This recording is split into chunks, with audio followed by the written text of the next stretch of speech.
Hello everyone. JEE mains 2023 में determinant के chapter से एक क्वेश्चन पूछा गया था, जिसमें मेरे को कोई चार इक्वेशंस दी गई थी। बोला गया था कि इसका एक यूनिक सॉल्यूशन है, जहां पर एक्स और वाई और जेड की वैल्यू अल्फा बीटा गामा दी गई है। तो फिर पूछा गया था कि अल्फा बीटा गामा नाम का जो पॉइंट है, उसकी इस प्लेन से क्या डिस्टेंस होगी। राइट। तो कभी भी system of linear equation solve करना होता है, उसके लिए हम क्रैमर रूल यूज करते हैं। ठीक है ना। तो क्रैमर रूल में जब यूनिक सॉल्यूशन होता है, तो सॉल्यूशन को निकालने के लिए फॉर्मूला होता है x equal to delta x upon delta, y equal to delta y upon delta, और z equal to delta z upon delta. Right.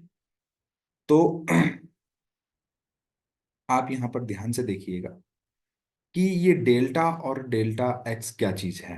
तो मैं वही बताने वाला हूँ यहाँ पे। देखिए, डेल्टा क्या होता है? इन इक्वेशंस के कोएफिशिएंट से बनने वाला डिटर्मिनेंट। अब यहां पर तो चार इक्वेशन दी गई हैं, मैंने डिटर्मिनेंट 3/3 का बनाया है। तो आप पूछेंगे सर आपने चारों इक्वेशंस क्यों नहीं ली? देखिए, अगर कोई चार इक्वेशंस अगर कोई चार इक्वेशंस का एक सॉल्यूशन है, यानी कि वो चारों इक्वेशंस, जैसे यहाँ पर चार प्लेन है, तो लेट से 1 2 3 4। अगर चार प्लेन का कोई यूनिक सॉल्यूशन है, तो वो चारों प्लेन एक जगह पर इंटरसेक्ट कर रहे होंगे। राइट। यूनिक सॉल्यूशन है तो किसी एक पॉइंट पर इंटरसेक्ट कर रहे होंगे। तो अगर जो चार जहां जिस पॉइंट पर चार प्लेन इंटरसेक्ट कर रहे हैं, उसी पॉइंट पर तीनों तीनों प्लेन भी उसी पॉइंट पर इंटरसेक्ट कर रहे होंगे। ऑब्वियस सी बात है, तीनों प्लेन भी उसी पॉइंट पर इंटरसेक्ट कर रहे होंगे। मतलब जो चारों प्लेनों प्लेनों को सॉल्व करके जो आंसर आने वाला है, वही आंसर मुझे तीन प्लेन को सॉल्व करके आने वाला है। अब आप बोलेंगे सर अगर ऐसा है तो दो प्लेन को सॉल्व करके हम इस क्वेश्चन को सॉल्व कर लेते हैं। बट दो इक्वेशन को सॉल्व करके मैं तीन अननोन्स को नहीं फाइंड कर सकता हूँ, क्योंकि यहाँ पे तीन अननोन्स है, एक्स वाई और जेड। तो तीन अननोन्स को सॉल्व करने के लिए मेरे को मिनिमम तीन इक्वेशंस की जरूरत होती है। राइट। तो इसलिए मैं यहाँ पर 3/3 का यूज करूंगा। अब वो 3/3 ऐसी इक्वेशंस यूज करूंगा जिसके अंदर वेरिएबल ना हो। अब आप देख सकते हैं फोर्थ इक्वेशन में एक वेरिएबल है लैम्डा, तो इसको मैं यूज नहीं कर रहा हूँ। मैं फर्स्ट की थ्री कर रहा हूँ, क्योंकि इनके अंदर कोई वेरिएबल नहीं है। यहाँ से मैं इजीली एक्स वाई और जेड की वैल्यू को फाइंड कर सकता हूँ। आई होप आपको ये बात क्लियर हुई होगी। तो देखिए, लैम डेल्टा इक्वल टू मैंने क्या लिखा? -1 -1 -2, -2 ये रहा, -1 ये रहा, -1 ये रहा। मतलब एक्स के कोइफिशिएंट यहाँ पर हैं, वाई के कोइफिशिएंट यहाँ पे हैं, जेड के कोइफिशिएंट यहाँ पे। जेड के कोइफिशिएंट आप देख सकते हैं -9 7 और 5। -9 7 5 लिखा हुआ है। इसी तरीके से 2 3 1 2 3 1। अच्छा, डेल्टा जेड मैंने यहाँ पे लिखा है। डेल्टा जेड कैसे लिखा? क्योंकि मैंने यहाँ पर एक्स के कोएफिशिएंट लिखे हैं, यहाँ पे वाई के, यहाँ पे जेड के। तो अगर डेल्टा जेड लिखना है तो डेल्टा जेड वाले कॉलम की जगह पर मैं इन वैल्यूज को रख दूंगा, कांस्टेंट वाली वैल्यू को, 7 9 8, और बाकी के एज इट इज रहने दूंगा।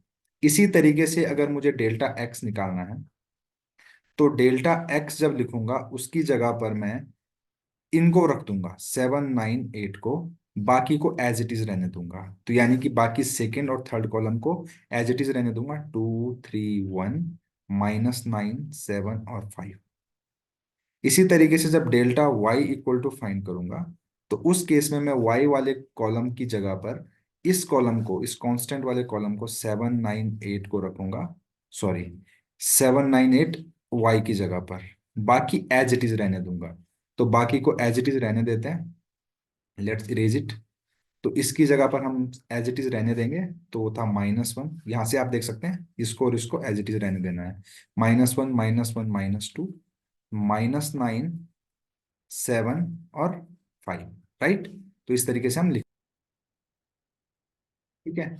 तो हम एक एक करके इन डिटर्मिनेंट्स की वैल्यू को फाइंड करेंगे और यहाँ पर पुट कर, और मुझे एक्स वाई जेड की वैल्यू मिल जाएगी। एक्स वाई जेड की वैल्यू मिल गई तो अल्फा बीटा गामा की वैल्यू मुझे मिल जाएगी। तो चलिए सॉल्व करते हैं। तो देखिए, इसको सॉल्व करने का तरीका है, फर्स्ट कॉलम और सेकंड कॉलम को आगे से लिख लीजिए, -1 -1 -2 2 3 1। ठीक है। इनको इंटू कीजिए, -15 आएगा। इनको इंटू कीजिए, 7 दूनी 14 दूनी 28, -28 आएगा। इनको इंटू कर लीजिए, +9 आएगा, माइनस, इनको इंटू कीजिए, -10, इंटू कीजिए, यहां से -7 आएगा, यहां से इंटू कर 9 × 3 = 27, 54, यहां से आएगा 54, राइट। अब ध्यान से देखिएगा, यहाँ पर ये +17 होने वाला है, बाहर आने के बाद +17 होगा, तो मैं इससे काट के यहाँ पर -+2 बचने वाला है, और ये 11 हो जाएगा। और इसको जब मैं इसके साथ सॉल्व करूंगा तो ये कुछ हो जाएगा -17, राइट। और आगे सॉल्व करूंगा जब इसको, तो यहाँ से मुझे मिलने वाला है -3। आप ध्यान से देखिए, 5×3 = 15, -1 -15, और 7×2 = 14, 2×2 = 28, -28, 9 × 9 +9, ठीक है ना। तो जब मैंने इसको सॉल्व किया तो ये हो जाएगा 19 और 15, -19 और 15 होता है -34, माइनस, यहाँ पर अंदर देखिए 17 है, -17 +54, तो 17×2 = 34, 17×3 = 51। तो जब आप इसको माइनस करेंगे ना तो आपको मिलेगा -3, डेल्टा का वैल्यू आपको मिल गया -3। इसी तरीके से आप डेल्टा Z, डेल्टा X का वैल्यू निकालेंगे। तो देखिए मैं एक वैल्यू आपको निकाल के दिखा देता हूँ, बाकी आप कैलकुलेट कर लेंगे खुद से, ठीक है। तो देखिए इस तरीके से कर सकते हैं। मैं यहाँ पर डेल्टा Z की वैल्यू कैलकुलेट कर लेता हूँ, -1 -1 -2, 2 3 1।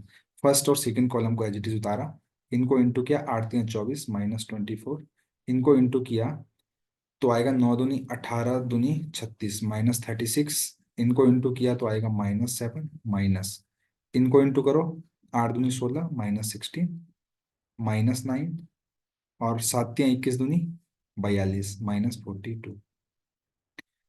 अगर आप इसको ऐड करोगे तो देखिए ये हो जाएगा 67, -67, अंदर आप करेंगे तो 9 6 15 2 17, यानी कि ये भी माइनस, ये प्लस का 67 हो जाएगा, क्योंकि ये -67 है, ये -67 है, बीच में माइनस का साइन है, तो ये आ जाएगा 0, ठीक है।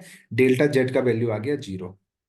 तो मैंने अभी अभी आपको फॉर्मूला बताया था, डेल्टा Z होता है, सॉरी, Z होता है डेल्टा Z/डेल्टा।